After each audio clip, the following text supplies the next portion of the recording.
I can write stories. That could be a handful. Uh-oh. Sorry about that. Recorded live. Hello, everybody, and welcome to the Genesis Science Fiction Radio Show, the service of the blacksci-fi.com website. This is your November 27th edition. Currently, outside my house, it is what they call Black Friday. Unfortunately, it has absolutely nothing to do with us African Americans. It has to do with shopping, commerce. My name is William Hayashi. I'm your host for this evening, and our special guest tonight is Tonya Moore, an author, probably more than that, but I know her as an author. I've checked out her work. For those of you who want to look up directly and see what she's about, you can go to Tonya R. Moore, TonyaRMoore.com, and check out her personal website. And you can also look her up on Amazon.com and take a look at her voluminous work. And welcome to the show, Tonya. How are you? Thank you so much. I am doing just great, and really looking forward to being on the show tonight. Cool. And go ahead and make us jealous. What's the temperature down by you, as they say? It's currently in the, I believe, upper 70s right now. Oh, man. Going on to the 80s. Oh, yes. Yeah, I'm not sure what it is. It's probably in the 40s here in Chicago, which goodness. Actually isn't bad. Last night for Thanksgiving Eve, I visited friends, but it was 60 degrees, which for us is pretty unusual. Wow. So, in Chicago they've got this thing where they say if you don't like the weather, wait a minute. And that's about how it is. So anyway, welcome to the show. Excuse me. You're coming to us from Florida. Are you near Sarasota? Is that where you are? I am near Sarasota. Bradenton is adjacent to Sarasota. Okay. So, and did you grow up there by chance? I did not. I'm actually from Jamaica. Mm-hmm. And the island of Jamaica, and I moved to the United States back in 1998. Uh-huh. And I've been living here ever since. And what brought you here? I have family that lives here. Mm-hmm. So, when the time came, it was natural to come here. Right. And I just kind of ended up sort of putting down roots here. Well, I mean, that's great. I mean, a lot of people come to this country for a lot of different reasons. And let me ask you this, though. Being a writer, let's see, it looks like you got 5 or 6. How many books do you have out, by the way? You got more. I have one that I would officially call a book, and a ton of short stories. So, okay. Yeah. But as you, well, let's go back. When you were growing up, was writing something that occurred to you or was in your sphere of influence early on, or is this something that maybe you took up later? I mean, tell us a little bit about how you grew up. It actually, when I was about 12 or so, is when I first started thinking that I wanted to write. And it's a really funny story. I loved to read, and back then I just read everything I could get my hands on. And I remember, somewhere between 12 and 13, complaining to my friend that a book that I was reading just wasn't really good. And I don't know if she was serious or if she just got tired of me complaining, but she said, if you know so much, why don't you write a book? Right. And that just lit a fire in me. Mm-hmm. And ever since was it then, the challenge, or was it the realization like, oh, hey, I can write this book. I can write a book. It was, was it like, oh, you're gonna come at me like that? No, it was the realization. Oh my gosh, she's right. I can write. I can write stories too. I don't just have to read them. And I just took off from there, and I would only write on and off and on throughout my teen years, but back in 2001, I believe it was, because they had a short stint in the Army, got discharged for medical reasons, and after I was discharged, I thought, I'm really going to put a lot more effort into writing. Mm-hmm, mm-hmm. And since then, it's been one of my main focuses from then on. Yeah, and so in the interim, what was the first thing that you wrote, that thing that your friend said for you to go ahead and write? Or, did you have a very active imagination? Obviously when you read a lot, you get exposed to a lot. Mm-hmm. And a lot of writers have said, that's the same thing that kind of led them to write because, they read an awful lot and they had an investment, an intellectual investment in kind of story creation, and then of course they turn that around and go ahead and do it. When you first put pen to paper or fingers to keyboard, did you have,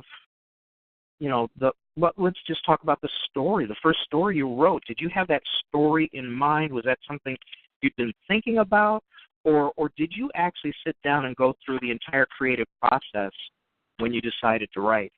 I just sat down one day and started writing, and I started writing a story that was about my friends. Mm-hmm. And I don't even remember how the story goes. I no longer have it, but... Oh, that's too bad. Yeah. But basically, I just sat down and started to write.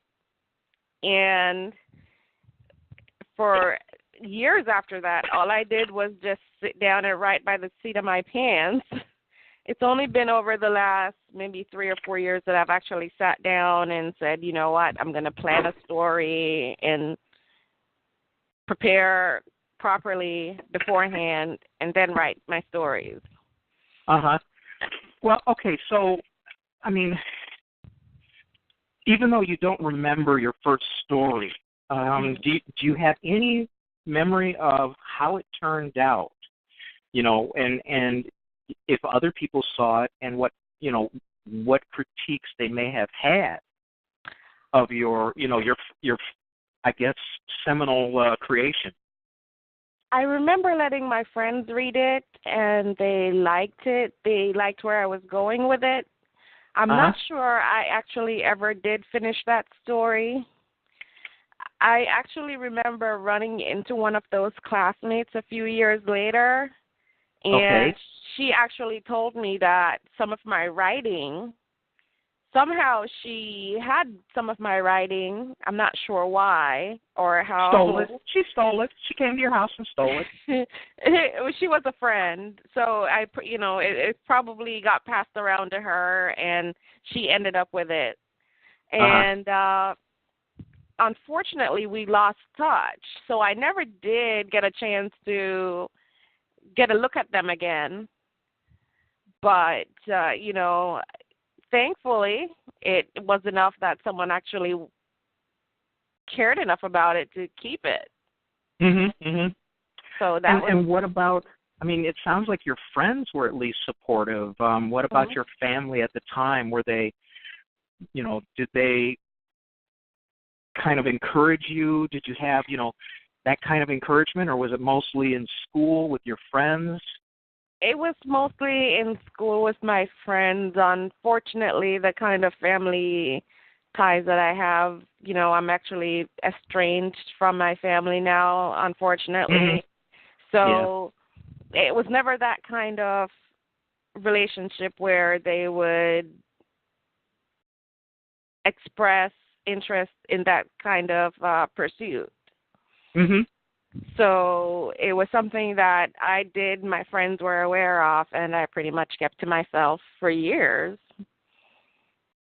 Yeah, and okay, so, given kind of like that the way you grew up and the kind of relationship you had with your family, what was the nature of the stories that you would write? Were they escapist kind of literature? Were they episodic about, the kinds of things that you went through on a daily basis? I mean, what was the basis for, where did your creativity kind of guide you?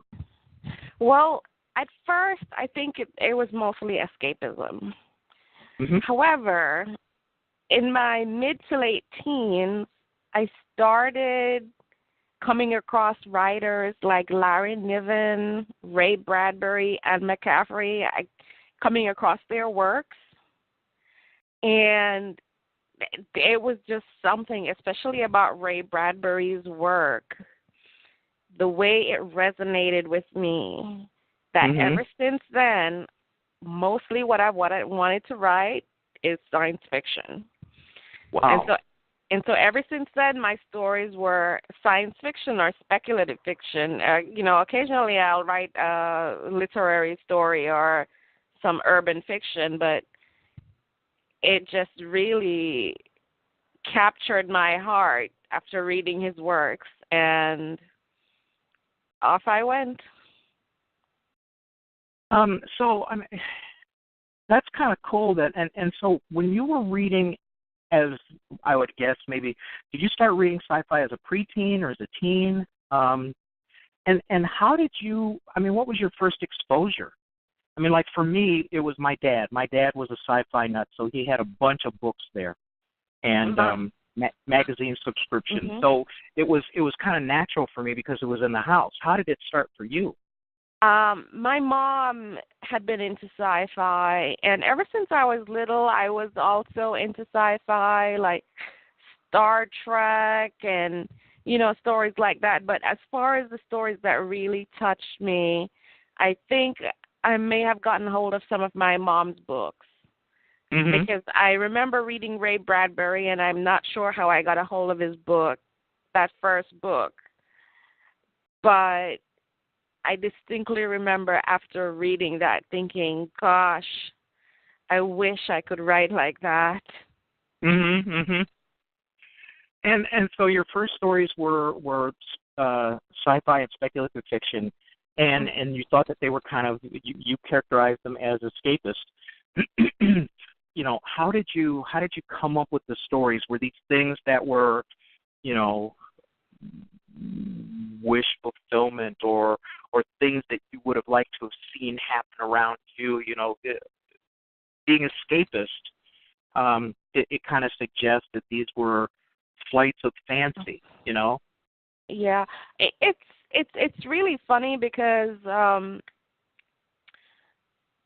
although for me it was escapism, escaping into these stories and writing them, most of the time my ideas were kind of just like it came to me in a flash, or I had this really vivid dream and it stuck with me and I just went with it.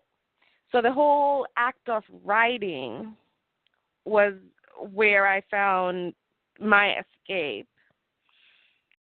But as far as the stories there, I think even until now, the way I come up with ideas for my stories is just, there's just a flash of an idea, and if I like it, I run with it. Cool. And then how long ago was your first story published? My first story was published, I think, back in a little magazine in maybe 2002 or 2003. And it's actually one of the stories that are for sale on my website. And I don't think that magazine exists anymore. Okay. But that was my first publication. And I felt rather proud of myself at the time, I got to say. But, it was nice knowing that someone else would read my work and think, oh, we would like other people to read this too. So that was nice. And do you want to give us kind of like an idea of what the plot was, where what kind of story you constructed? That story, it was actually quite tragic. It was, and it was heavily influenced by Anne McCaffrey because she wrote the whole series about the ship who sang. Right. And so the idea in this one was a pilot that was she was connected to her ship, and the ship was intelligent as well. And not quite like the Anne McCaffrey character who was, trapped inside. Shell people. Yeah, the shell people. Right. But she basically was the pilot, and whenever she flew, she'd be connected to the ship. Uh-huh. And there was an attack on her home world.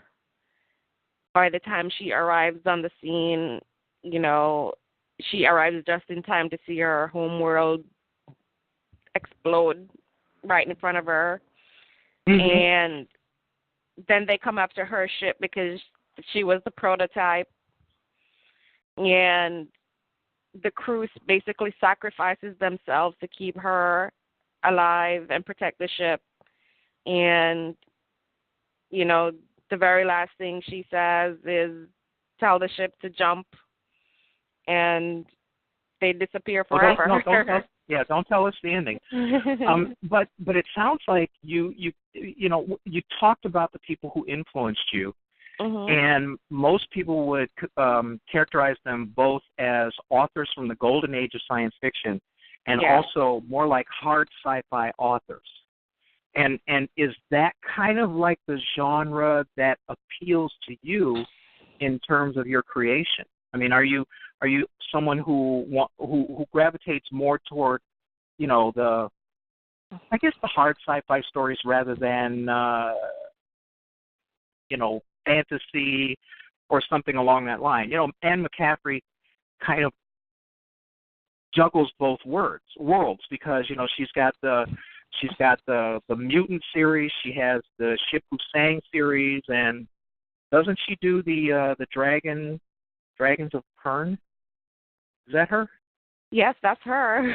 Oh, good. No, I've read so many books sometimes, and I'm very, very old. I'm very senile. But no, I mean, the thing is she has a wide repertoire of creative universes that she's in. And did you kind of mold yourself in the same vein? You wanted to go with hard sci-fi. Do you do different kinds of variants of science fiction, or are you drawn to one particular kind? Enjoy bending genres and blending genres. Oh, that's good. Or yeah. You say subgenres. What we now today refer to as space opera, and I'm not talking about back in the day when they would refer to stories like that as space opera, basically to dismiss them, but what we refer to today as space opera, those character-driven, sweeping dramas that happen in outer space. Mm-hmm. Those are the kind of stories that I really gravitate towards writing. Ever so often, I come back to the hard sci-fi, and it kind of fluctuates. It sometimes it's just what my state of mind is, just where I happen to be emotionally. That'll determine whether or not I'm writing space opera or hard sci-fi or horror. Mm-hmm. Okay, well, let me ask this because I am curious. Okay, you were raised in another culture, not American culture, but you were also enchanted. I hope that's a decent word, with American sci-fi literature, mm-hmm. and we don't really have what would be considered, a genre that's a sci-fi genre that's particular to where you grew up. Right. How was it? How was it coming from a different culture and finding, an American genre in literature, and then being enchanted by it? I mean, it was when you write, and I haven't read anything that you've written, mm-hmm. but when you write, is it culturally neutral, or does some of what you grew up with also is also colors your writing. Just in your process when you're putting together a story, what kinds of basic influences do you have in terms of your sci-fi culture, your creative universe? I think it's mostly neutral, but if you understand Jamaican culture and then you read my work, you can see where some of those influences come into play. There are some of my stories that actually are set in Jamaica. Okay. And are based on Jamaican culture, or, I have this one story that's actually based on not Jamaican mythology, but just the mythology that I made up, but set in Jamaica. Mm-hmm. So there are a lot of, when you read that particular work, there are a lot of cultural things that come up that you can tell, okay, this person actually, has been here or has lived here. And there's that flavor. That flavor is in there. There's that flavor. And I think with a lot of my works, sometimes just the way I express myself, that might come across. I'm not sure. Mm-hmm. It's hard to say. Well, okay, I have a couple Jamaican friends. One he's been a tennis partner of mine for a long, long time. Mm-hmm. But if you were to try to characterize, the difference, the cultural difference, to give somebody a clue as to what they could actually see or what they would look for in the difference, how would you characterize the difference between Jamaican and American culture, and so that they could clue in easier to what it is you've written and actually see the influences from somebody who wasn't born in this country? Maybe like sometimes the way I describe my characters, the characters that I'll introduce, like some of my stories will have a Rasta man, the guy with the dreadlocks. Sure. Sometimes a little bit of Jamaican language might be in there as some kind of dialogue, just to add a little flavor to the story. Certain words that I use, like if I talk about a certain kind of snake, a certain kind of food, a certain kind of flower, those are all things that are indigenous to Jamaica or come from Jamaica. And so when you read those works and you see those things come up in the stories, you can say, okay, yeah, this is definitely a Jamaican thing. Sure.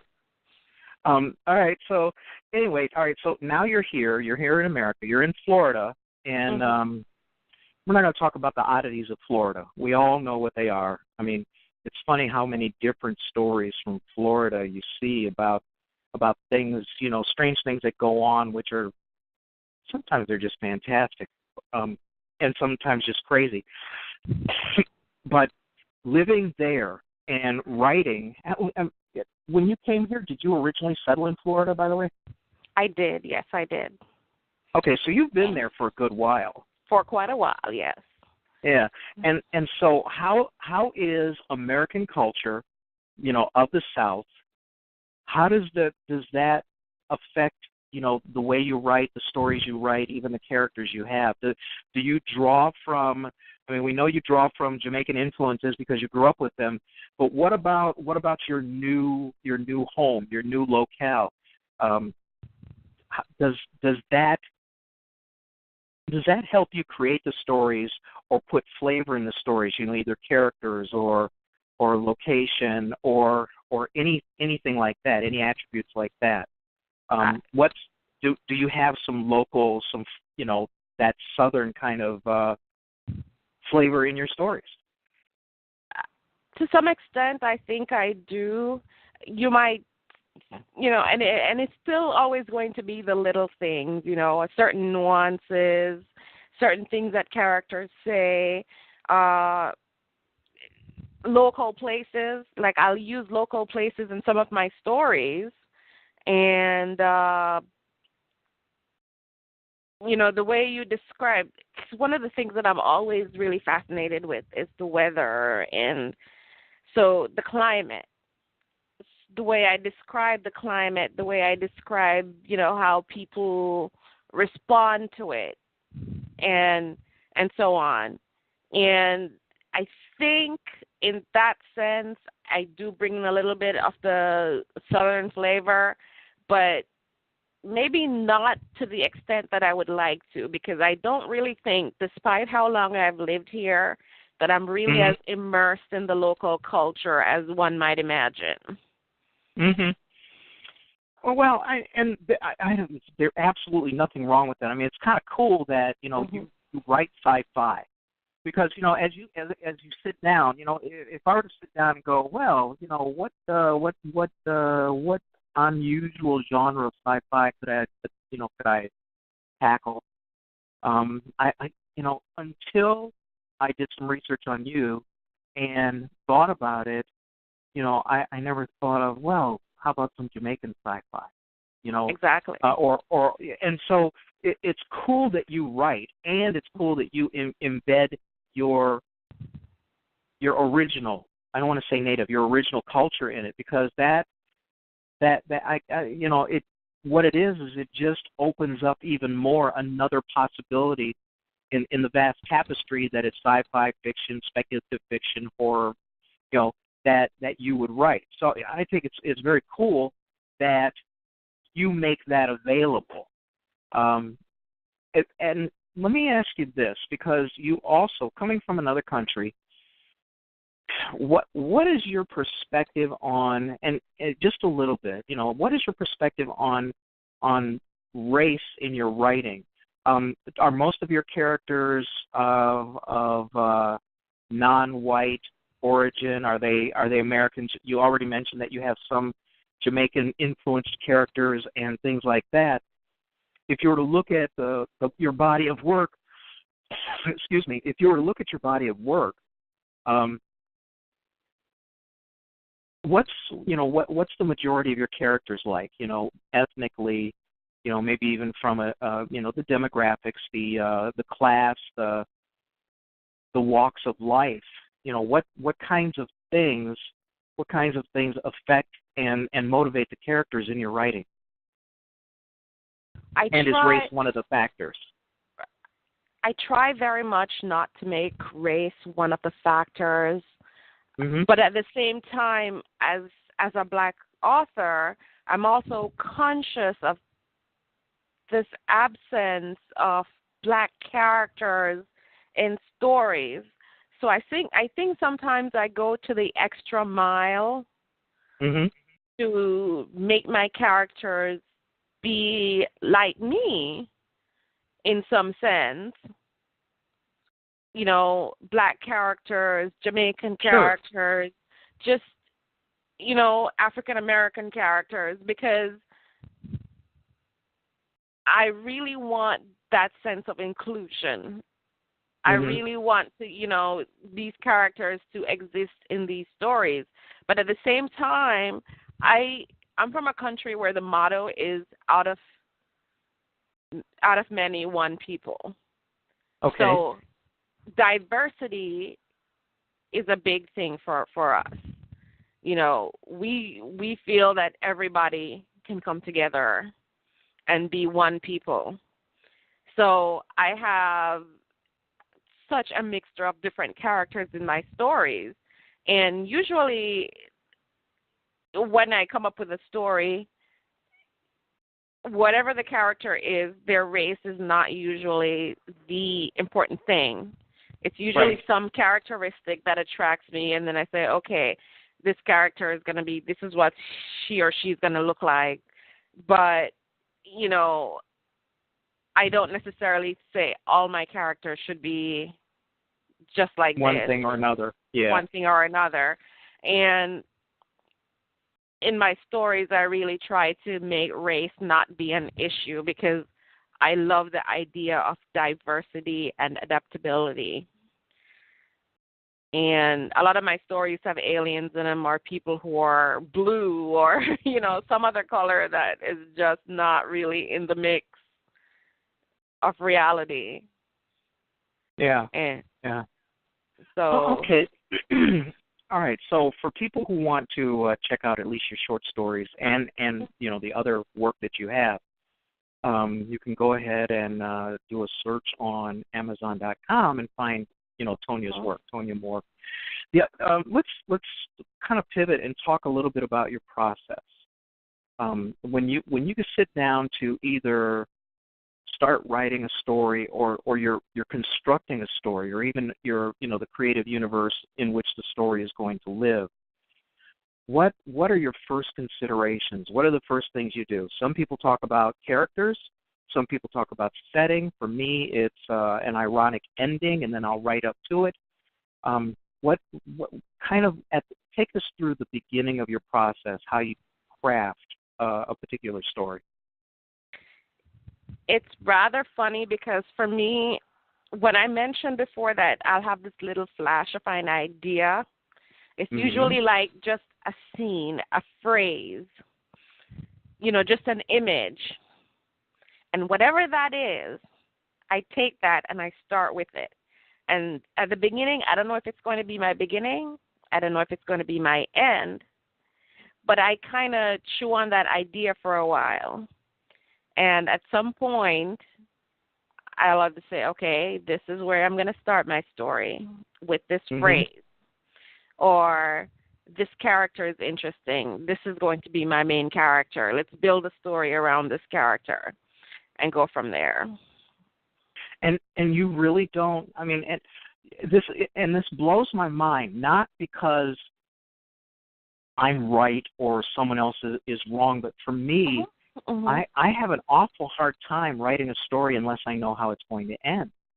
And I just marvel at people who can have an idea or have a character and they can start a story and not know where it's going to take them. That seems marvelous to me, to be able to have not only that kind of imagination, but also that takes a lot of, I don't want to say moxie, but there's a level of confidence in the ability to write and to craft a story, to be able to take a seed like that and from that grow your whole story.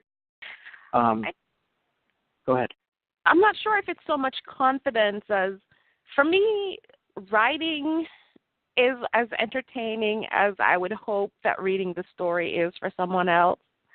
So for those times when I am trying to discover the end of a story, I enjoy it. I enjoy the surprise of thinking, oh, that's it. This is what I need to do. So I don't think it's so much confidence as it's just taking enjoyment from the process of discovery. Well, from the outside looking in, okay, I had one kind of revelation like that where I heard a phrase and it made me sit down and start a book. But it made me sit down and start a book whose ending I already know, whose synopsis I've already written. But it was such a great phrase that I didn't want to lose it. You know how sometimes you think, oh, that's great, or that's a great song, and then, 2 hours later you're going, what the hell was I, you can't get your train of thought has left. So, but I have to admit that I have nothing but admiration for people whose process is similar to yours, because I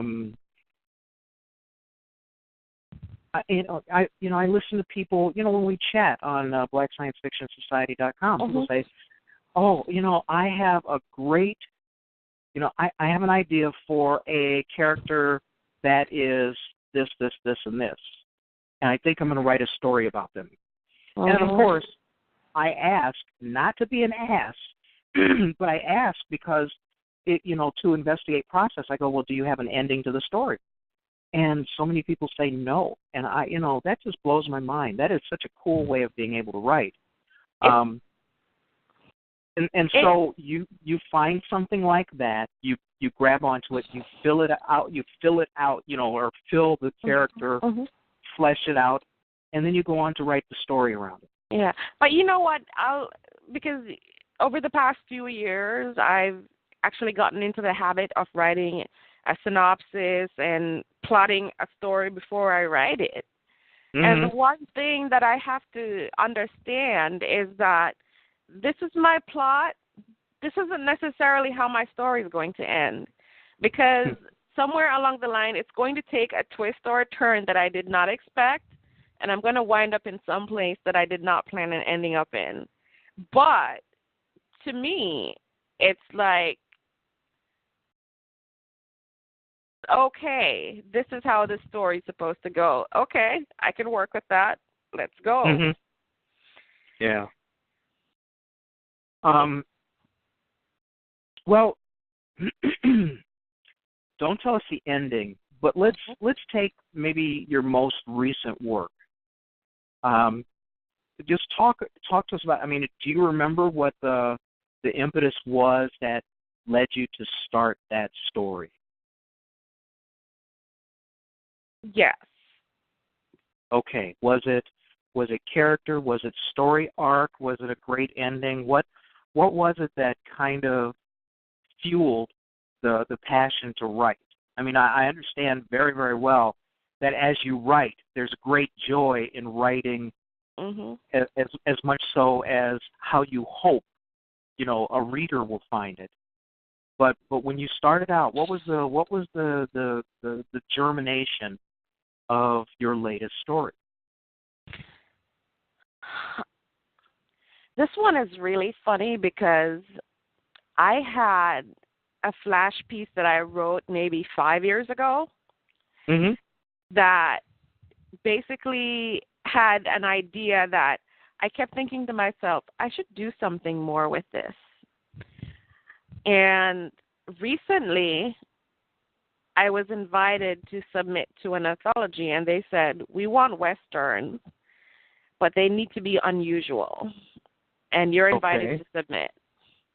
And I sat down, and I thought to myself, a Western, that is so out of my range. But they wanted my kind of writing, so I think, okay, so let's see. They want sci-fi, obviously. So I'm going to write a sci-fi Western. And I just pictured a character. I pictured one moment of the story that happened. And I thought, you know what? This idea from 5 years ago just came back to me. And I think, oh my goodness, this can work. This can actually work as kind of a sci-fi Western. And before I knew it, I was writing out a plot, and stories almost finished being written. So it sounds like you've got a pretty active and effective imagination. Active that it is. You're not gonna spill on the effective. Okay. Okay, and of the stories, let's see. I'm kind of looking at your Amazon page. I'm looking at paperbacks and I'm looking at Kindle editions. How many novel-length stories have you written and published? Just the one. Okay, and how did that differ from, in your process? How did that differ from writing a short story? That's right. It just took longer, really.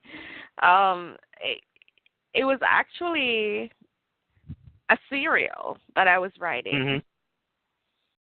And when it was finished, I thought, you know what? I'm just going to publish this. Okay. Once it was done. So it really took me a very long time to actually finish the story. It took a very long time. And for a while, at least over a year, it was just left sitting. And I had almost forgotten about it. And then one day I just went back to it, and then I started going over it, and I said, you know what? I'm going to revise the story and publish it. And that was that. Yeah. Do you have a lot of unpublished, do you have a lot of unpublished works? I do. I actually just a couple of days ago went through all of my files and folders on my PC, trying to organize them, and because I have just hundreds of notes and folders, and I found stories that I'd forgotten about. I found a novel that was finished in the first draft that I never did anything with. So now I'm thinking maybe it's time I did something with that. So that's probably going to be another project for another time. But yeah, it's quite a few. And okay, so as a writer, I read a lot less than I used to. Same here. How about and then what you read today? I know it's probably less because you said so, but are there authors today who you've taken a look at that may or may not be inspiring to you, or authors who put together stories that you find compelling? And if you haven't read very much, I mean, you're very much like me, but I'm just curious. Do you have anybody who influences you today? Actually, right now, there's always Bradbury. It never goes away. But I'm actually reading IQ 84 by Haruki Murakami. Mm-hmm. And I have got to say his work it's electrifying. And I've actually somehow managed to get 4 more of his books. So I'm kind of in the Haruki Murakami phase right now. And so once I get done with this book, I'm going to move on to the next one. But it's just the way he describes everyday things. Okay. Is it like really good imagery? Very good imagery. The scenery comes alive. It's just the energy in his stories. It's very compelling. Mm-hmm. Mm-hmm. And this is just from reading one book that I haven't finished reading yet. So I can just imagine what the other 3 that I have in my library are going to be like. But it's really inspiring, and I think I'm going to be stuck on this author for a while. Well, there's nothing wrong with that. I mean, I ran into the same thing with let's see, who was my Neil Stevenson was the last author who that happened with me. He writes such great stuff. I envy his ability and his talent. I had another question, a really good question, and of course, like I said, I am old. It'll probably come back to me.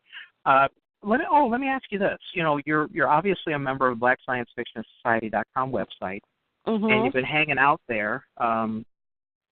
How did you find that site? Actually, several years ago, or a few years ago, when it had just started up, I believe I was a member. Because I remember interacting with people like Valjean Jeffers and Milton Davis very early on. So I had been a member for a while, and then I came back recently. And I think I re-registered just a few months ago.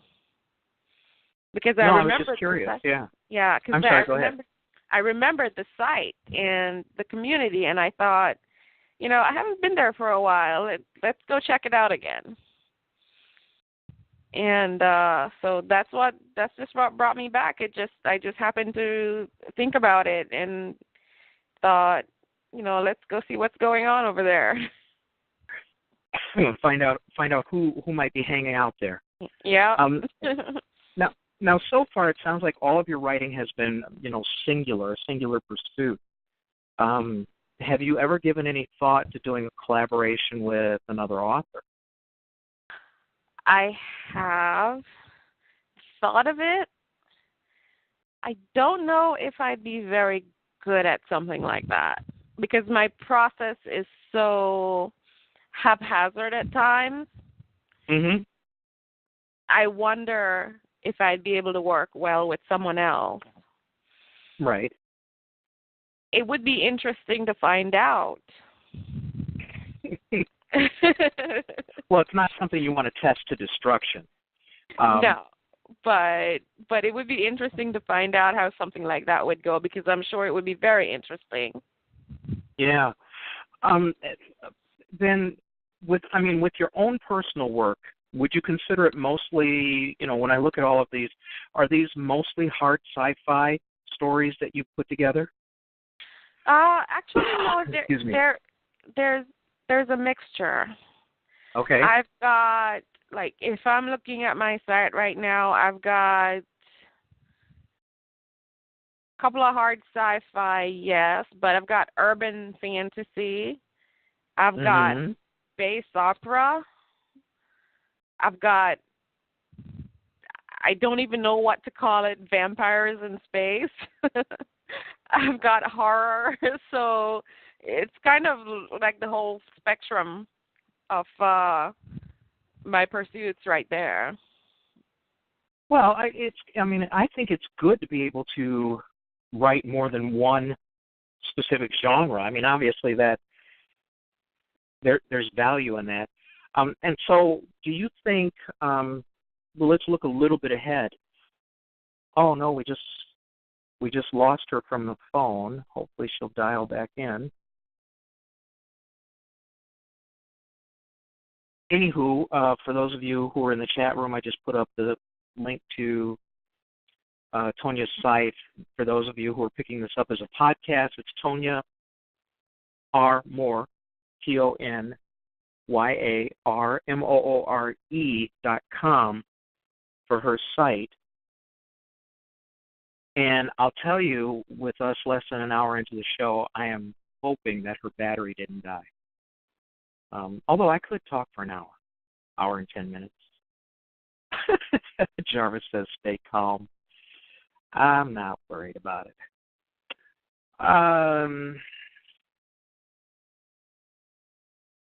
Jarvis is actually on. You're on the phone, aren't you, Jarvis? Are you on? Did you mute your phone?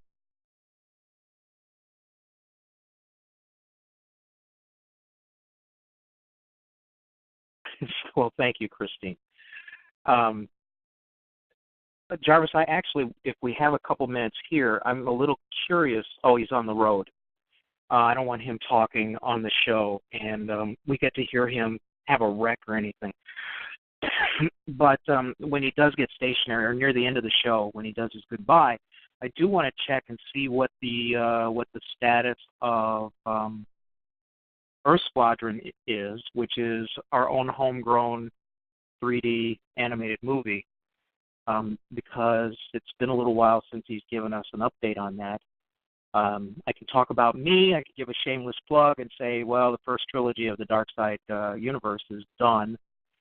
I got my first review. I was very happy with that because as an insecure writer, I do wonder always, until I start seeing reviews, what other people are going to think of how I wrote. Hello. Oh, hey there. Hi. I was hoping against hope your battery didn't die for the evening. No, I ran into a little bit of a technical issue here, but I think I've got it fixed. Okay. So well, people are assured that I can talk my butt off for about an hour and be entertaining. So don't is everything okay now? Oh yes, everything's fine now. I switched to a different phone, so okay. It should be good. Yeah. There was one night which was just horrendous. I think all of the cell phone companies did an update for interoperability between them, and it was a Friday night, and not only did TalkShoe malfunction, we couldn't get into the show, but I couldn't, and like hundreds of thousands of other people could not make cell phone calls that evening, so it was like frustrating all the way around. Wow. And we are so so bound up with technology. And that's a good question for you. Do you write longhand? Do you write directly on the computer? How do you actually compose? Directly on the computer. I do travel with notepads and books, but I hate transcribing, so I I try not to do that very much. But a lot of my notes are handwritten. Like when I do a little outline or something like that, it'll be handwritten. Mm-hmm. And you also mentioned that now you're a little more structured. And do you think that's because of experience, or is it just easier organizing your thoughts that way, doing the outline and whatever other kinds of preparations you do before you actually sit down to write the story? I think it's a little bit of both. A couple of years ago, I had some health issues that came up, and it made my thought process different from what it used to be before. How so? How did it differ? Well, I couldn't. I mean, if you don't mind talking about it. No, it's fine. It's fine. I couldn't collect my thoughts the way I used to be able to. Mhm. And I had problems with my concentration and stuff like that. And so it became necessary to actually be more organized. To organize my thoughts differently and to actually plot stories carefully before writing them, because it just wasn't the same as it used to be. Mhm. And so when you sit down, like, okay, I'll like for me, I've got a couple screens in front of me. They're hooked up to the computer. I have I built my computer basically to be a writer. I have. All right, here's the naked truth. I don't normally tell people this, but when I'm writing, I use WordPerfect. I don't use Word, and I have a browser open with a bunch of tabs. I'm either listening to music or watching a movie. I don't know how I can be productive like that. I don't know how I can turn out as many words in a day doing that. But for whatever reason, it seems to work well for me. When you write, are you easily distracted? Do you have music going on? How's your process? It all depends on my mood, believe it or not. There are times when I need absolute silence, no distraction. And there are times when, like you, I have a ton of tabs open on my browser, and I'm writing. I have TV on at the same time, and I'm not watching the TV. It's just background noise. Okay. And sometimes that's how. Go ahead. I have to write. Sometimes that's just how I become more productive. But then at other times, it's not quite so easy to focus. So. Now, I live alone, and it's much easier. I mean, I can't imagine if, my kids lived with me or I was still married or whatever, that I would be nearly as productive because I still consider writing for me a singular pursuit. I don't collaborate very much with other people. I actually have a book that I'll be writing with somebody else probably next year. But for you, when you talk about you need absolute silence, do you? And I don't mean to pry, like be nosy, but I'm just curious. Do you live alone so that you have the luxury, like I do, of being able to manage your process without interference? If you know what I mean. Yes, absolutely. It's one of the few. I would say it's one of the perks of living alone as a writer. That's positive. Yeah. Yeah. It's definitely one of the perks. So I take full advantage of that. Yeah, and so in a day, let's say you're in full-on novel writing mode, how many hours a day do you spend writing? You told me that you have another job, and is that full-time? The one with the dispatch? Yeah, it's and full-time. So there you go. There's a block of time every day during the week, I imagine, excuse me, or at least full-time, where you're occupied, can you come home and just sit down and write, or do you need it for it to be later at night, or what's the best way for you to get your work done? Because the process of creation, is considerable in terms of demanding resources from you. I usually work on my days off. I have a rather weird schedule because I work 12 hours a day. Mm-hmm. So it'll be like 2 days working, 3 days off, 3 days working, 2 days off. Mm-hmm. So most of my writing happens on my days off. Now, I do have those odd nights where I wake up at 2 a.m. for some ungodly reason, and the only thing there is to do is write. So okay. That happens quite a lot. But it actually works. And I also go to school online, so factor that chunk of time in. And it's really about managing my time very well. And I've gotten very good at it over the past few months, let's just say that. Well, I mean, refining your process. I mean, I think about, well, if I lived with somebody, I would have to fit in that time to, whatever, even if it was just a roommate, somebody, there's got to be a sharing of duties and responsibilities for the living space. And I'll tell you, there are actually times when I resent having to leave the house. If I'm in the middle of writing and it's going really well, and let's say a client calls up and says, oh, my computer that has all the payroll on it, just died, and payroll is in 2 days, and I want to be able to pay all my employees, and I so want to tell them, look, this is not my problem. You're the one who didn't back up your stuff. You deal, but I can't really do that. And so sometimes when I could break away from having a really good run, when I get back, I sit there and I go, what can I do to regain that same kind of mindset so that I can keep going? And sometimes it's just not there. So I find writing sometimes to be very, very frustrating when I get a distraction like that. It can be. And, when you lose momentum like that, it's very hard to get it back. And,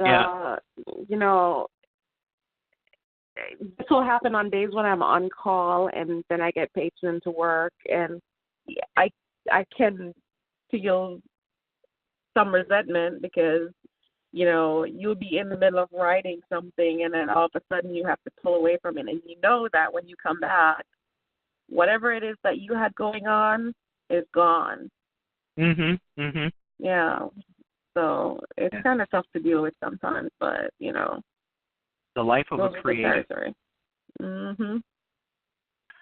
Hang on a second. You're listening to the Genesis Science Fiction Radio Show. Excuse me. A service of the blacksciencefictionsociety.com website. If you're not a member, please join. There's a wealth of creative works there.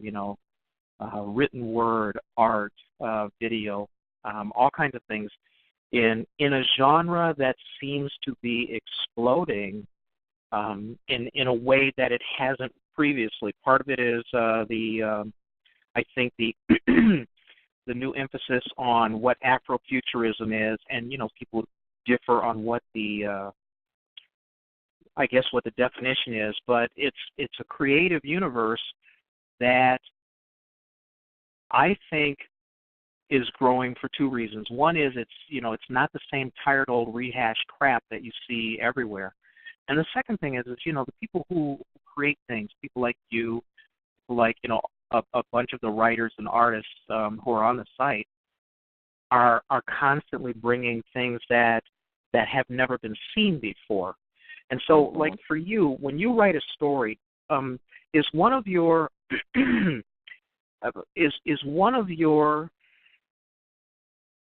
criteria for creating a story, what's the level of creativity you're looking at? Are you looking at writing a story that, for me, I'm kind of psychotic about not doing a story that's derivative of anybody else's work. Even if it was like, adding to the dystopian view of Blade Runner, that kind of thing, or not having characters that have attributes that other people have written about. Like, I'd never write a story about zombies. Not that there's anything wrong with stories about zombies, but I try to stay away from that. When you're crafting your story, when you're actually putting it together, what are some of the considerations? I mean, do you look at it to go, well, is this too familiar? You mentioned the thing about the shell people and how that idea kind of suggested what you wrote. But, when you're really deep into the creative process, what's driving it forward? I think I also try to aim for originality. I really, that whole thing with Anne McCaffrey was a rare case, and it was kind of an homage to her work when I wrote that story. But other than that, for me, it's very important that it not be like other stories that I've read, which is probably one of the reasons why I end up not reading a whole lot these days. Right. Because I don't want to be influenced by other people's work. And so whatever it comes from, unfortunately, this is the way creativity works. Whatever you write is going to be coming from something you've seen, heard, smelled. Oh, sure. Yeah. But, I mean, and your characters, your people, in order to craft people, we have to give them characteristics and motivations that are familiar. Otherwise, that's a tough thing to have to write, because then you end up with so much exposition to try to explain it to the reader that sometimes that gets in the way of the story. That's true. That's true.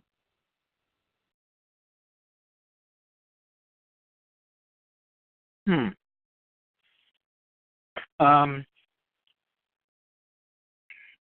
trying to think in terms of well, let me ask you this. Of all your stories, do you have any series where you have multiple volumes or multiple stories in the same universe? I actually do. That one book that I have is actually a part of a series, and it's not complete. There are a couple of stories that,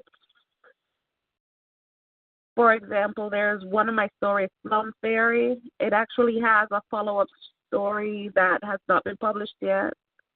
It's just sitting around waiting on me to do something with it. And there's actually more forthcoming in that particular series. I tend to kind of jump back and forth, so between projects. So, there's Go ahead. I'm sorry. That's okay. A lot of the stories that I have, they do have follow-up stories, but nothing near ready to be put out yet. Yeah. The reason why I ask is because, readers that's one of the reasons why I wrote, a series. I deliberately set out to well, I didn't, when I first started writing, I thought it was going to be one book, but then when I realized it was going to be more, people seem to like to read a series because they get to live with these characters time and time again. Let me ask you this: what kind of feedback have you gotten with the work that you've already done? Do you employ readers who read your stories above and beyond being editors? You know what I'm saying? And who will critique the storyline, and then any other people who have read your work? What kind of response have you gotten from your work?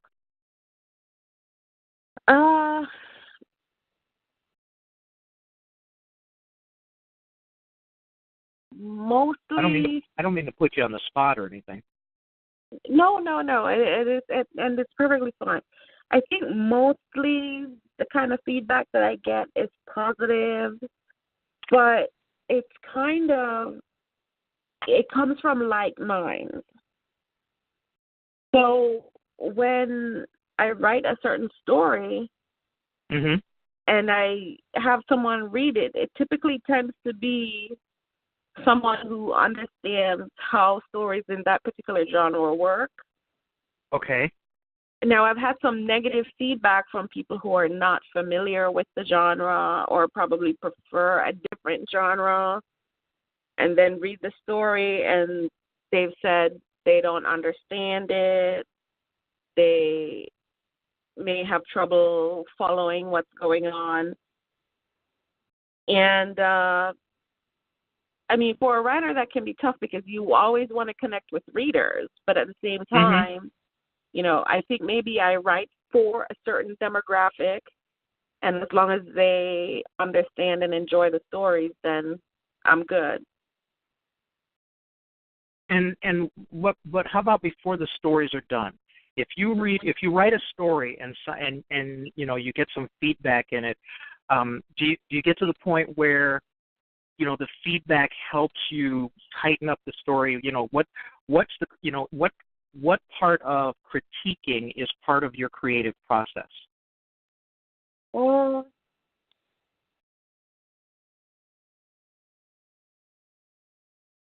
it kind of comes from different sources. For example, recently I have this one story that I'm working on, and I basically showed my outline to a friend, and she started asking all these questions, and she was basically critiquing my idea. And it was really helpful because to have someone ask me those questions or question what I thought I was doing really helped me to flesh out the story and come up with something a lot more plausible than what I had before. I don't often get the chance to have people critique my work. So whenever I do get the chance and I'm able to get someone to say, can you take the time to read this and give me a critique and tell me what you think? And then I really get a response back. I'm usually very, very grateful because no matter what kind of feedback I get, it always helps me to write a better story. Yeah. Yeah, and I'm the same way. I've been very lucky to find people who will do that, because when you ask somebody to read, like in my case, I don't know how to write a small story, or I'm getting better at it. But when you have like a 500-page novel, asking someone else to read it, that's actually asking a lot. And to be, you know, you have to be kind of lucky to get somebody who would do that. So you've got some series work, you've got some, you know, and the rest is one-offs. When you look at where you're going to be, you know, let's say a few years from now, which way do you see yourself? I mean, are you just going to write the way you have now when you get the inspiration, when you find an idea, when you find a character or something? Are you, you know, I guess what I'm asking is, do you have a structured future?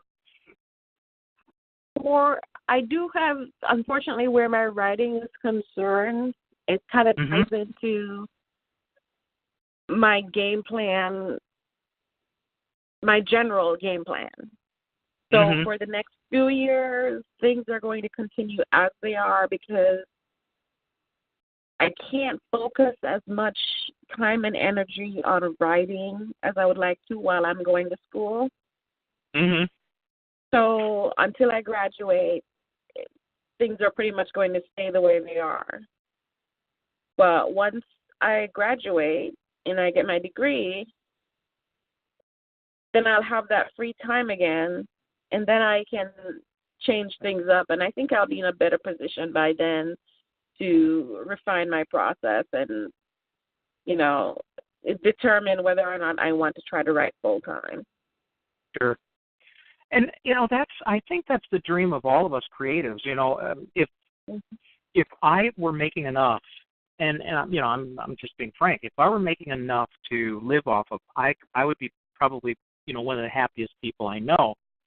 But I'm not at that point where I get that kind of get that kind of revenue from my work. But I mean, do you sound fairly confident that that's something that's ahead of you? Where I don't want to ask so much like where does that confidence come from, like being challenging, but I mean, how when you think about your path forward, you sound pretty sure of that. Is that something that you see? I mean, do you see that as likely? I mean, how confident are you of that? I see it because as an I think option. it's everybody's dream. I'm sorry, I think that's everybody's dream. Yeah, go ahead. It is everybody's dream, and for me, it's not a question maybe so much of confidence, but more about desire. It is something that I want very much, and I know that at some point in the future, that's where I want to end up. The only question is whether or not I can get there in the time frame that I want to. Now, I may not be able to do it in just a few years, but it's definitely something that I want out of life in general. And because I want it, I'm going forward with the notion that it is a part of my plan. Kind of like that positive visualization thing. Right. Yeah, I'm hoping I get to that point too before I die. It would be a damn shame. Yeah, well, it would be a shame if I get all that acclaim and everything cool. 15, 20, 30 minutes after I pass away, I'm going to be a little annoyed. I'm going to be more than annoyed. But I think, that is my dream too, to be able to live off of my art, and I can't imagine how happy I would be to just be able to get up in the morning, even stay in my jammies, and if I wanted to, just go to the keyboard and start writing. So that would be pretty cool. Go ahead. It would be awesome. Okay, so let's see. You start on Jamaica, you come to America, you start writing, and you're pretty prolific. And when you look at all of that, if you were, let's say you were mentoring, or you had the opportunity to talk to, some kids or younger people who were going to write and who wanted to write, what's the one thing that you would, what's the biggest piece of advice that you would give them? Let's say you're standing in front of, 50 people lecturing them on the process of creativity and the goals of a writer. What do you think is the most important thing that we can pass on to young people so that they continue to take up the mantle of, creative writing? I would say believe in yourself. Believe that whether it's creating a whole new universe, whether it's writing, about your day, whether you're writing a poem, whether you're writing a journal entry, just believe in yourself. Believe that you can do what you set out to do, and it'll happen. Yeah, but there's nothing. Oh, go ahead. No, go ahead. No, I think for a lot of people, because a lot of people have so much uncertainty. And, a lot of people hesitate to write, especially when it comes to writing, because they think, maybe I'm not good enough. Right. Maybe, they need to have that belief in themselves that good or bad, whatever it is, you can take a project from start to finish and finish it and put the effort in. And at the end of the day, whether it's good or bad, leave that up to other people to worry about. Just do your thing. Believe in yourself and do your thing, because a lot of times the only thing that's stopping most people is fear, especially the fear of failure. Okay. I mean, that's and you know, I think being able to give them that kind of confidence, or at least give them that message of confidence, is probably a pretty important thing. You know, less people are reading, less people are, you know, are writing. So, not, I mean, not bad advice at all. And then the thing that you've learned, you know, what's the thing that you've learned that is the most important thing in terms of that? I mean, obviously sticking to it is a big deal, but let's just talk about in terms of being a writer, you know, mechanically, or conceptually. What have you learned about the writing process that you didn't know before you ever started?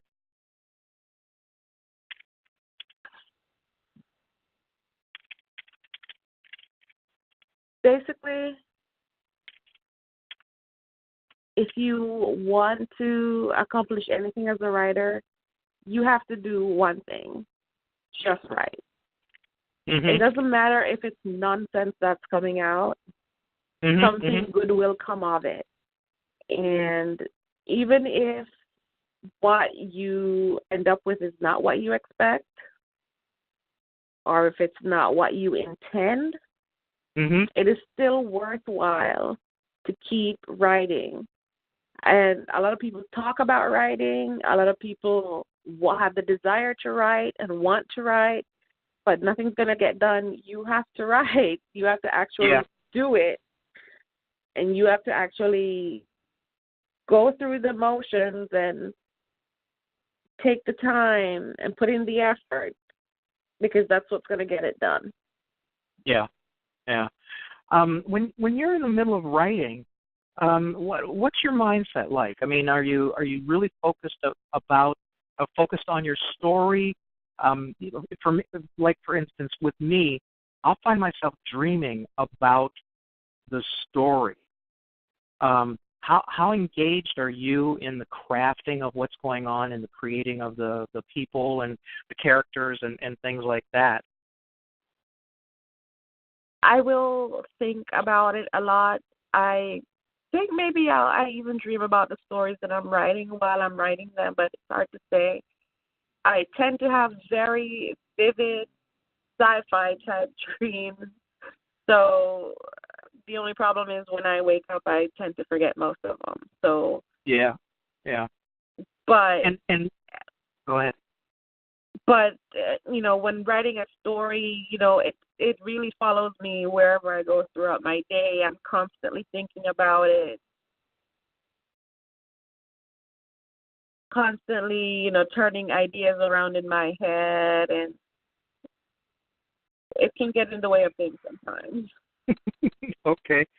All right, and now, you know, you've got a lot of work out there. Have you gone to any literary affairs, any conventions, anything like that, where you either presented your work or where you ran into people who have read your work? Are you at that point yet? I haven't done it myself, and so many people have, and they say that it's a good idea, you know, in terms of getting the word out about your work. Is that something that you've done? And if not, is it something that's on your radar? It's not something I've done, but it's something I want to do at some point in the future. It's one of those things that, unless it's something that's happening locally, I don't really get a chance to participate because of my work schedule. Right. But at some point, I want to be able to actually, you know, take a trip and go check out, you know, like when they have those conferences and they have those literary events, to actually participate and actually see what it's all about. But for now, it's just something that I hope to be able to do at some point in the not too distant future. And do you have any like local writing groups or online writing groups that you know that may help you in your process, or may help you critique or anything like that? I belonged to a writing group for quite a while, and then it disbanded, and I found it greatly helpful. Or is your process singular? My process is mostly singular. I've looked into writing groups, like local ones, but their schedule just didn't mesh with mine. So, that kind of made it impossible. And online groups, I really haven't looked into that. You found us. You're back with, you're a frequent visitor to, blacksciencefictionsociety.com site. Yeah. So it's something that I can look into, but it's not something that I had thought of much before. But the possibility, it could be beneficial, I think. Yeah. And are there parts of the writing or creative process where you think that you could use more structure, or maybe classes or anything like that? I mean, do you perceive any weaknesses? And I know this is kind of a weird thing to ask, but I mean, if you could improve what you do, or think about improving what you would do, is it just a matter of doing it more, or are there things that you could do better? Like for me, I have a tough time not using 220,000 words to write a book. So brevity is a problem that I face. I think one of the things that I have to work on is perhaps coherence, because sometimes I have such vivid ideas that getting them down comes out all in a jumble. And so coherence is one area where I think I keep trying to fine-tune and improve on. Another area is to not make it too complicated, to simplify my writing. And that has been very difficult for me, but it is one thing that I feel like I need to do, especially if I want to connect with readers. I read two good books by John Gardner, an American novelist, and also, later in life, he was a good mentor. And he's written a lot of books on writing. And excuse me, a couple books I read about. I'll go look them up. I don't know if it would be a benefit to anybody else, but he has made, or he did make an impact on me. And he died in like 1982. And the two, I'm getting ready to look up the two books, but one of the things that he said that I try to keep to heart is, as you're writing, if you're writing something that doesn't move the story along, take it out, no matter how much you love your words. And he said that's the hardest thing that people can do, because writers do fall in love with what they've written, and to objectively look at your own work and be able to say, you know what, this is all very fine and good, but it doesn't move the story along.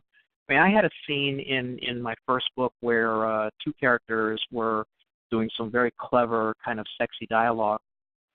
And when I was forced to look at it critically, I realized that, I did that, for myself, and but it didn't move the story along, and then I had to take it out. And my first editor was really, really good at that. And she had 750 pages to work with, and then she got it down to 500 pages, which I thought was just amazing. Well, it was my first book. I didn't know what the hell I was doing. I still don't know everything that I should know about what I'm doing, But Yeah. you know, my feeling is that everything I write should be better than the previous thing I wrote because I should be learning. Exactly. Do you look at it that way too? I do. And, you know, sometimes what I like to do is I like to go back and read my older work Mm-hmm. and then read one of my newer works Oh, and then yeah, try to figure out, is this any better than that? I'll be honest. When I read my first book, I go, first of all, I can take about 100 pages out of here. Okay, I could probably take another 100 pages out of there and get it down to 400 pages. Mm-hmm. But then I believe most writers that I've spoken to, you know, based on writers I've spoken to, that we could edit forever. You know what I mean? That we, you know, just trying to refine it, trying to get it better, try to change these words, you know, and that's always difficult for me. I have not reread Discovery because of that. It's tough. Oh, you know, I just looked it up. The two books from John Gardner that helped me was The Art of Fiction, Notes on Craft for Young Writers, and the other one is On Becoming a Novelist. Both of those are really good for me. Apparently they're well reviewed, and for people who are starting out, you know, it doesn't hurt to read what other people say about the discipline. When as you were writing, did you have anything like that for you? Did you, in terms of honing your craft from, an operational point of view, from an, did you have any kind of guidance, or were you one of those who was like just a natural writer and you did fairly well to start off with? I think, no, I had guidance, and I have a couple of friends who edit and who are editors and who have looked at my work for me, and, you know, based on their guidance and based on some of the books that I've read, the titles escape me right now, but books on writing. I remember reading Stephen King's On Writing, which was a big help to me out as well. So, you know, all of these ideas that come from these books, and just trying to, you know, when you read a book, it teaches you something. You know, not just a book about writing, but just a regular book.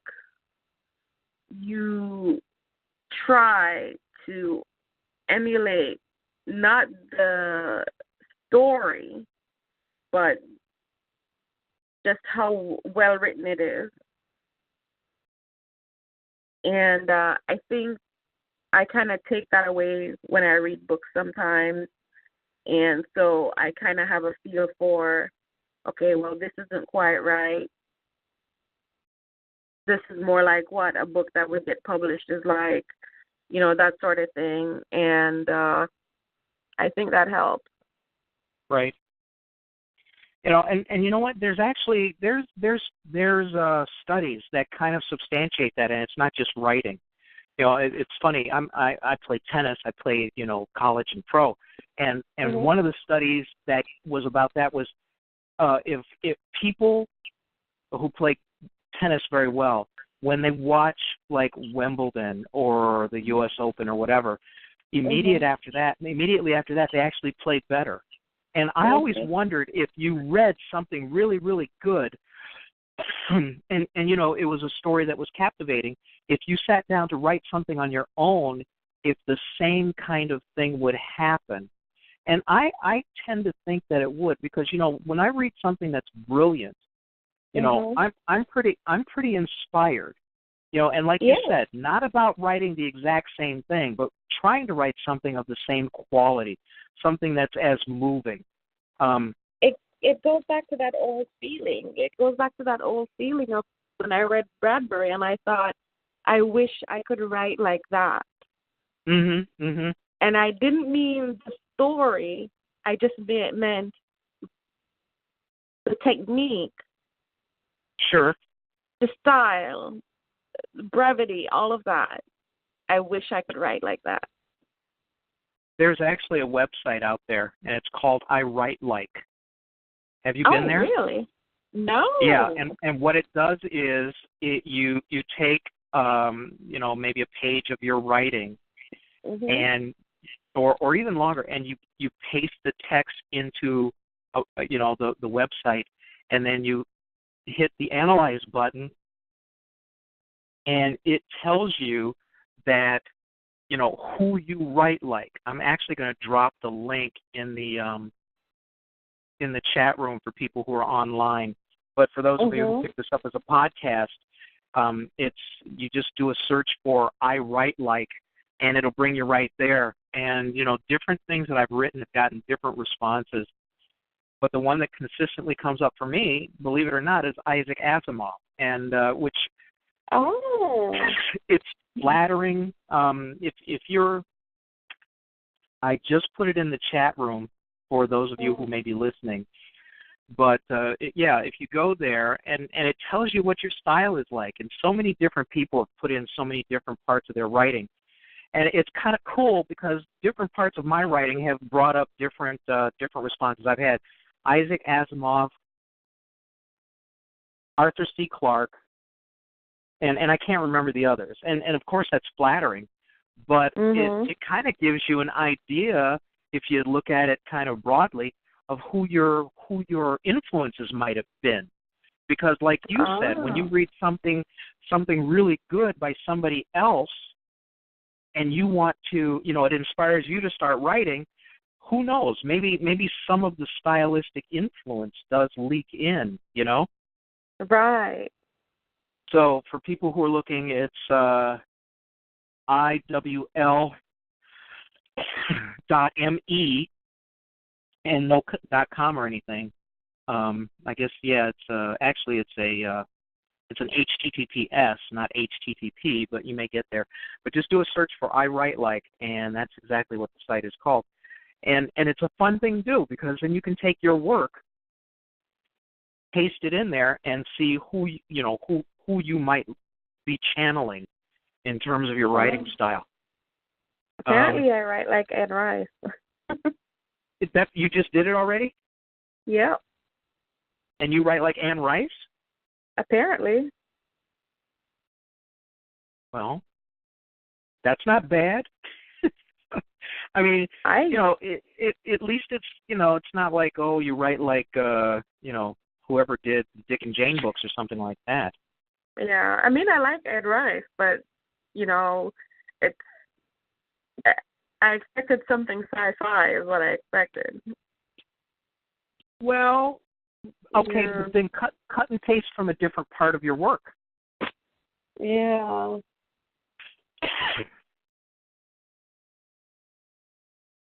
Yeah, maybe it's the story. But it's interesting. I'll have to try this again. Yeah, it is a lot of fun. Just seeing who it might be. And so, today you mentioned the one writer. I'm sorry, what was his name again?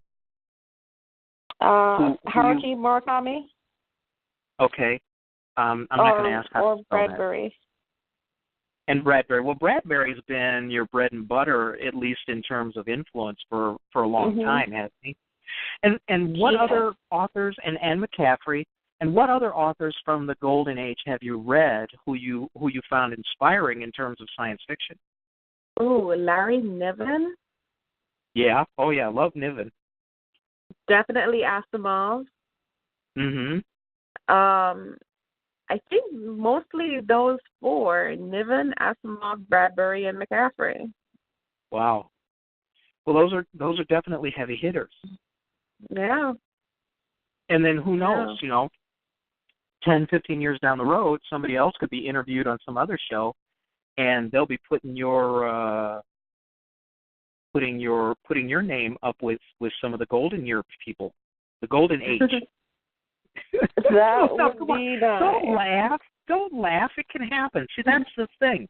The cool thing about science fiction is if you execute a good story, and people start reading it, eventually word of mouth is going to help. Yeah.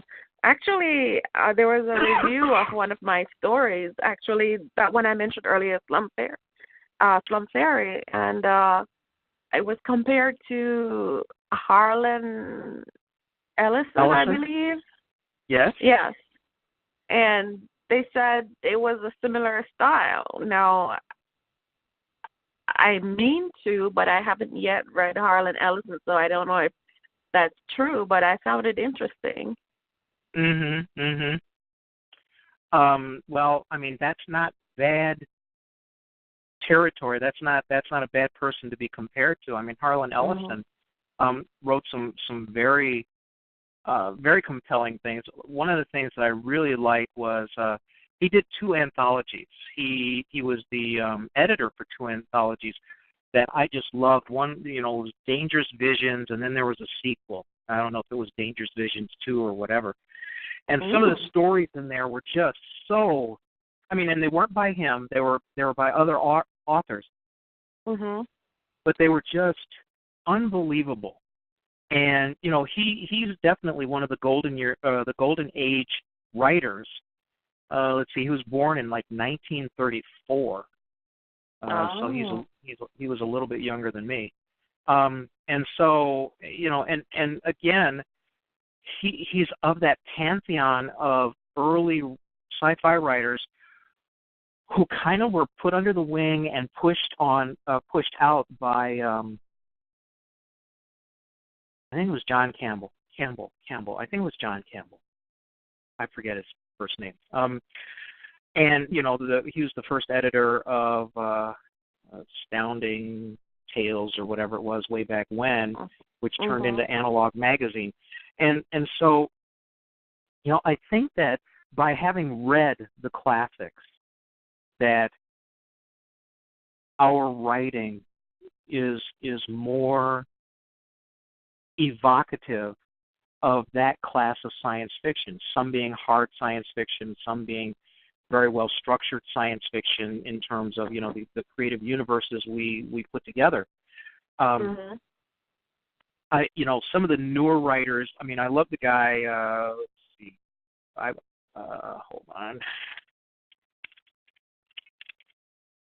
Yeah, I mentioned Stevenson. I like Snow Crash. I like a lot of stuff that he's written. I think he did Cryptomnicon. I always have trouble. I have to actually look at the book to pronounce that right. But a lot of the people that I like wrote series. You look at Frank Herbert, who wrote Dune, and the first 3 Dune books. Yeah, the first 3 Dune books were just unbelievable. And it was reading that kind of stuff which was very inspiring to me. But at the time I was reading it, I never gave any thought to actually writing something.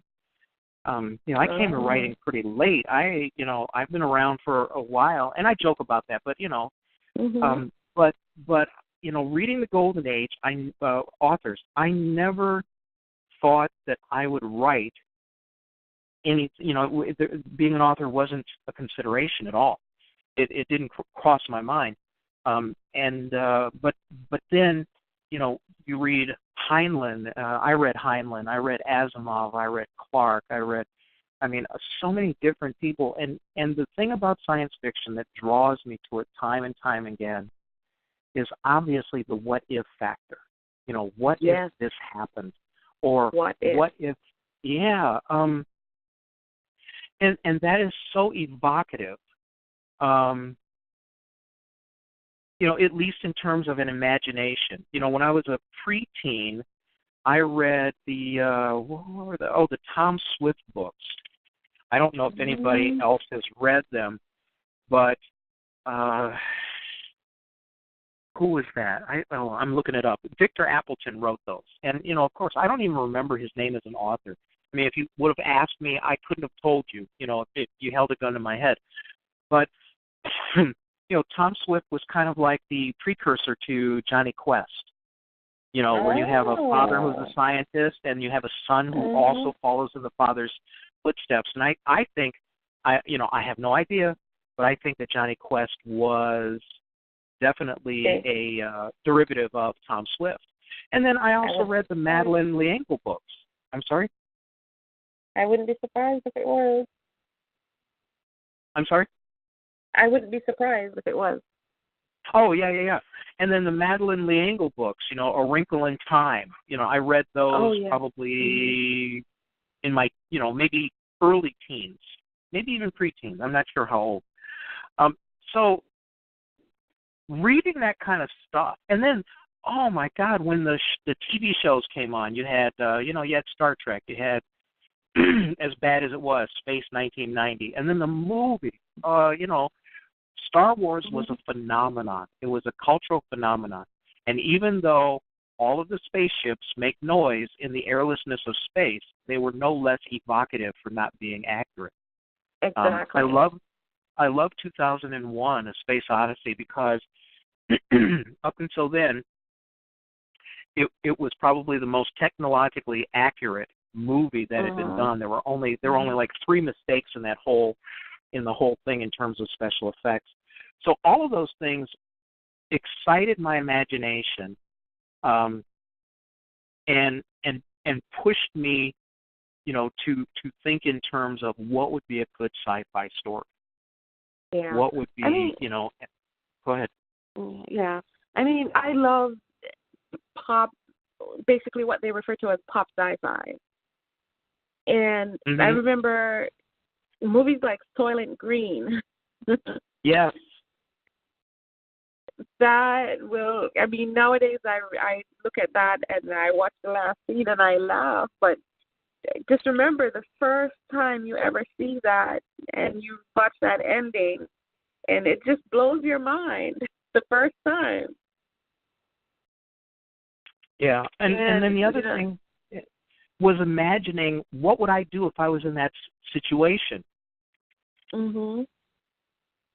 Right away, I knew that if I were in Star Trek, I would never put on a red jersey.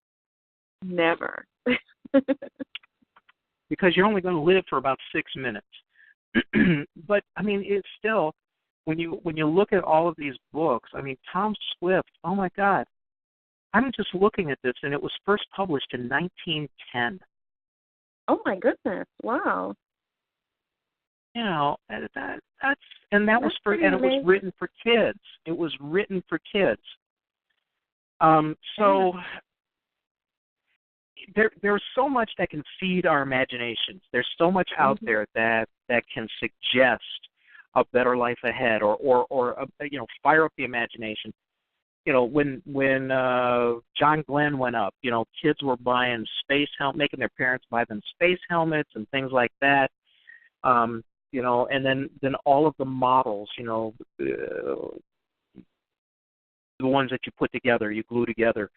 I mean, there was so much about that. And then Halloween costumes. Look at all of the things that kids of that era had to feed their imagination. I, like an idiot, bought that Matt Mason doll because I thought the jetpack really worked. I didn't know, they never showed the strings anywhere. Oh, no. I thought I was buying Matt Mason because, he had a real jetpack. But it still didn't diminish my my imagination at all. Now, did you watch much TV in terms of the sci-fi stuff that was on TV? Someone mentioned Buck Rogers, Battlestar Galactica. Growing up, really, there was Star Trek. Right. I don't remember watching a whole lot of other, because, back where I lived, we just didn't have access. Right. How about Lost in Space? All of those great shows. Yeah. Did you see Lost in Space? Lost in Space. I remember seeing a couple episodes of Lost in Space so long ago. Yeah. What else was it?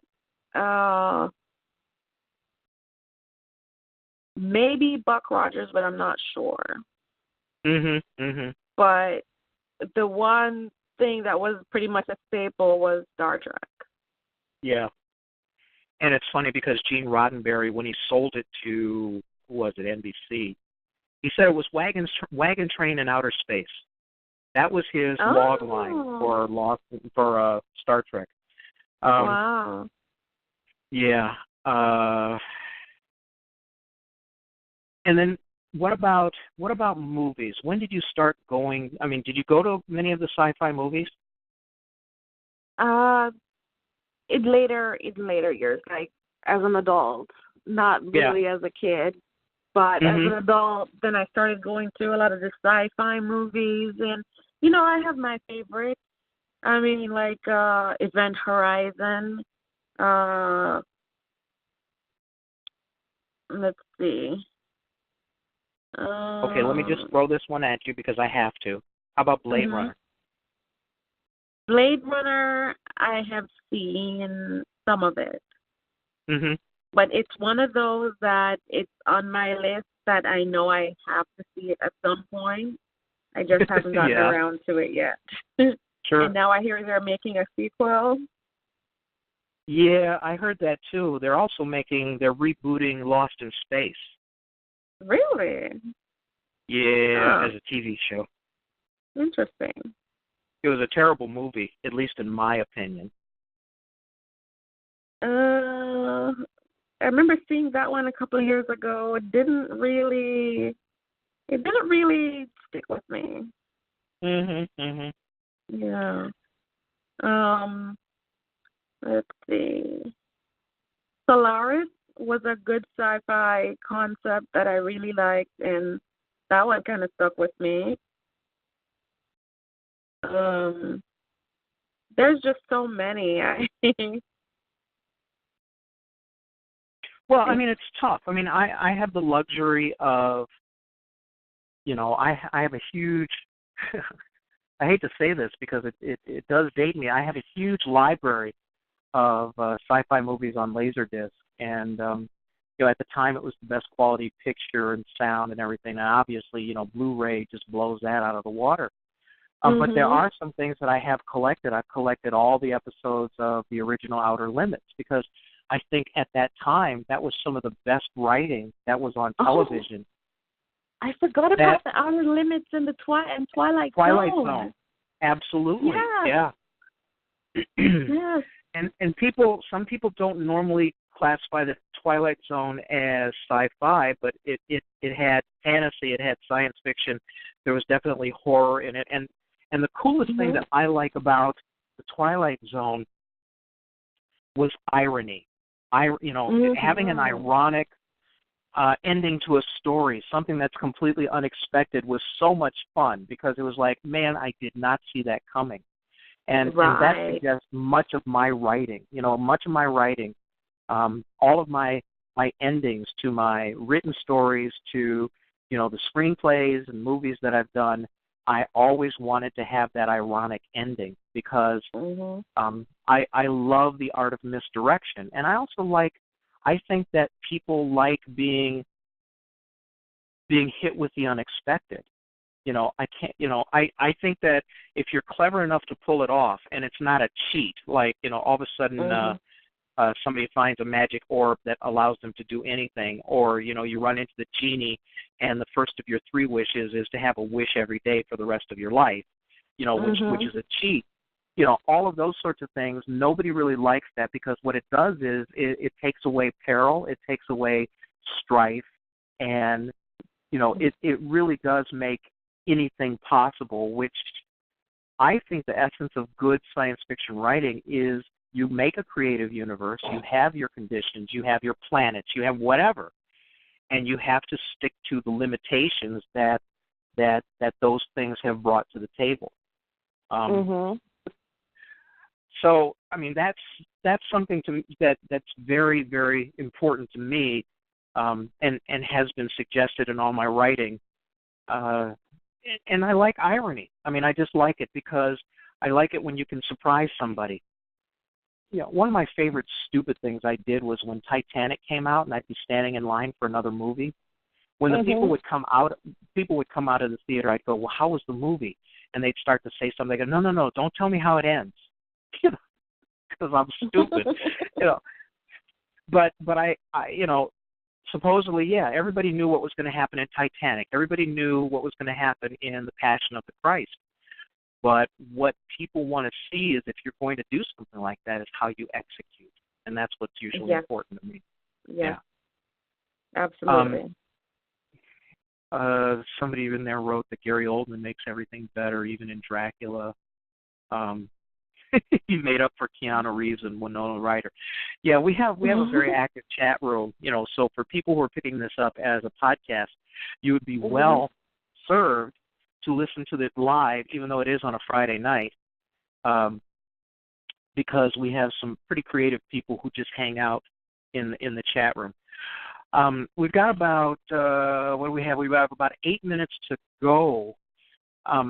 Is there anything else that you want to talk about in terms of, your craft, your creativity, and where you're going to be going in the future, to let the people know? Well, yeah, I think that especially this coming year, expect a lot of projects. Hang on, you're dropping out. Especially next year, this coming year.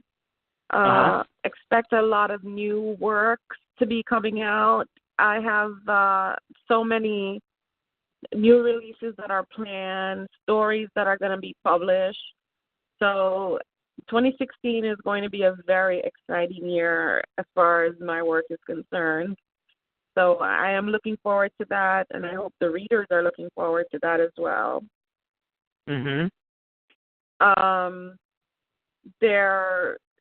I have a couple of web right now. I have one that's running at Jukebox Serials and Wattpad, and those are going to be updated really soon as well.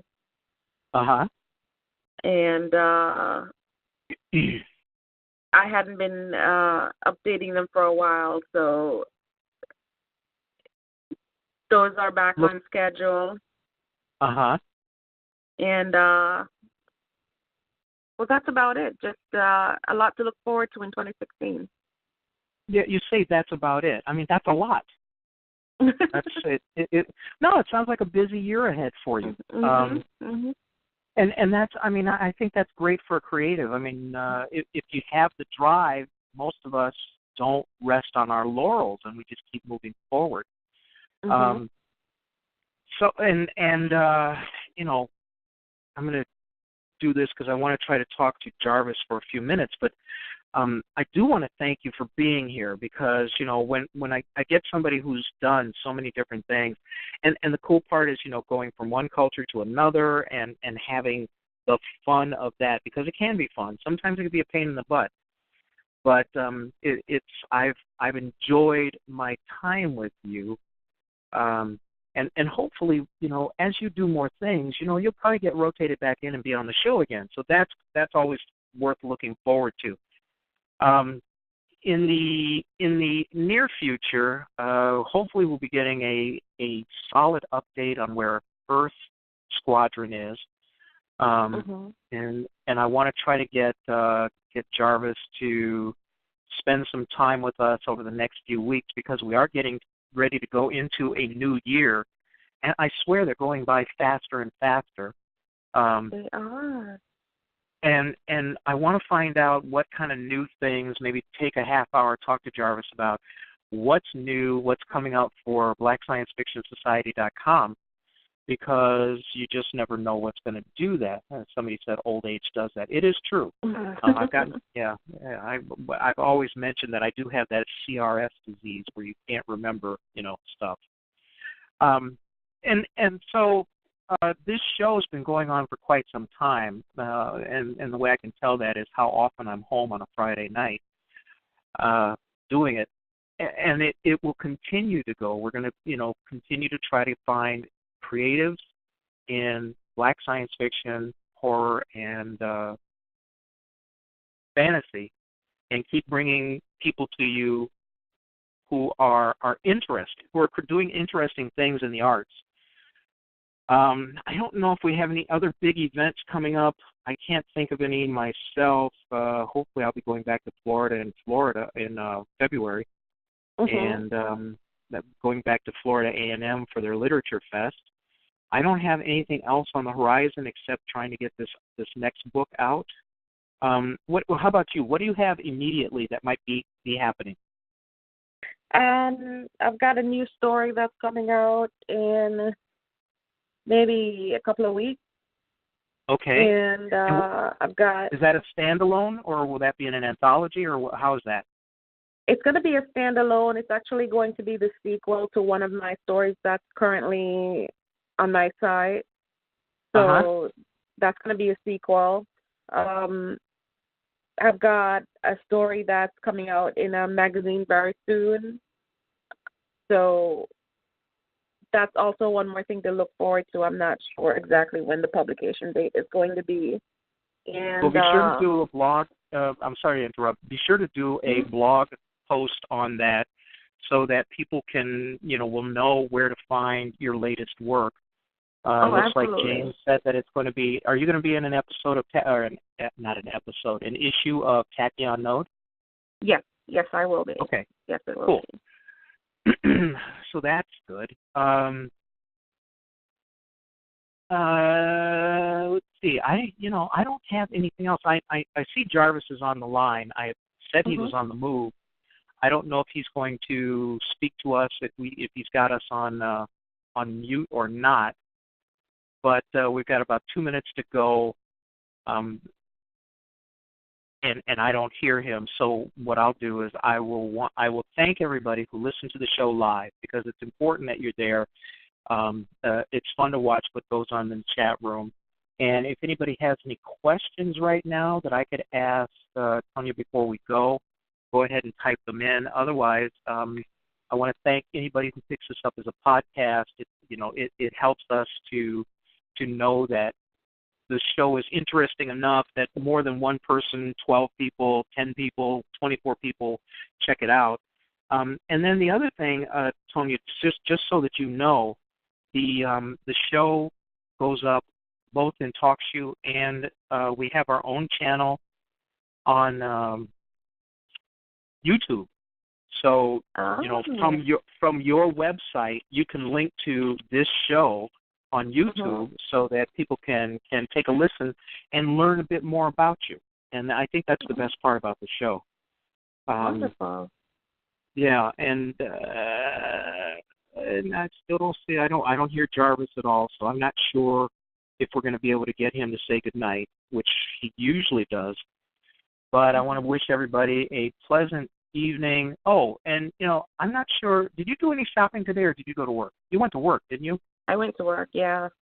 Yeah, I didn't shop either. Here in Chicago, we had big protests led by Jesse Jackson about over the murder of that poor kid by that cop.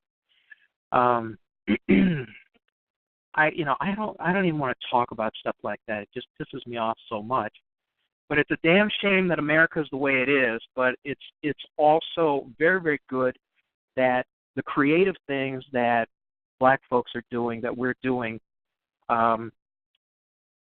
gets out there, and another perspective actually gets out into I guess society. People get to take a look at another perspective.